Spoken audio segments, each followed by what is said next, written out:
இந்த அனர்த்தத்துக்கு பிறகு வெள்ள நீர் குடியிருப்புகள் வந்து சென்றது மற்றும் தொடர்ச்சியாக இந்த குளத்து நீர்கள் குடியிருப்புகளை நெருங்கி காணப்பட்ட காரணத்தினாலும் தற்பொழுது சடுதியாக எலிக்காய்ச்சல் என்கின்ற லெப்டோஸ்பைரோசிஸ் அதிகரித்து காணப்படுகின்றது. கடந்த வாரத்தில் மட்டும் எங்களுக்கு 7 நோயாளர்களுக்கு மேற்பட்ட எலிக்காய்ச்சல் நோயாளர்கள், நேற்று 3 நோயாளர்கள் இவ்வாறு சடுதியாக இது காணப்படுகின்றது. எலிக்காய்ச்சல் நாங்கள் தடுக்கக்கூடிய ஒரு நோய்.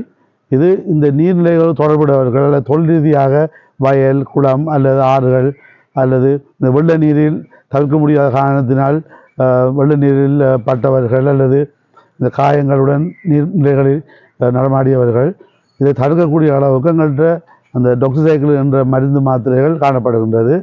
ஆகவே இதை எமது பிஹெச்ஐ அல்லது சுகாதார வைத்திய அதிகாரி அலுவலகத்தோடு தொடர்பு கொண்டு இவ்வாறான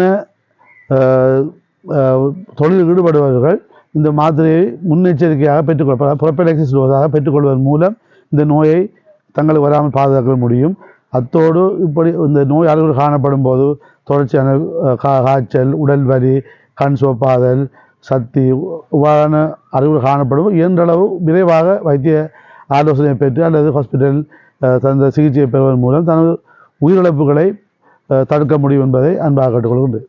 மட்டக்களப்பு பிராந்தியத்துக்கு உட்பட்ட பகுதிகளில் எலிக்காய்ச்சல் பரவல் அதிகமாக காணப்படுகின்றது.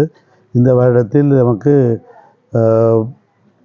18 நோயாளர்கள் இதுவரைக்கும் பதிவாகியுள்ளனர். இது ஒரு அவுட் பிரேக், ஒரு ஆபத்தான சூழ்நிலை. இது மேலும் அதிகரிக்க வாய்ப்பு இருக்குது. எனவே மக்கள் இந்த நீர்நிலைகளில் வேலை செய்பவர்கள், நீரோடு தொடர்பட்டவர்கள், இந்த வெள்ள நீரில் கால் அல்லது உடம்பு பகுதிகள் பட்டவர்கள் உடனடியாக இந்த தடுப்பு நடவடிக்கை அல்லது இந்த தடுப்பு மாத்திரை டொக்ஸிசைக்கிள் மாத்திரையை வைத்திய ஆலோசனையுடன் பெற்று செல்லுமாறு அன்பாக கேட்டுக்கொள்கிறேன்.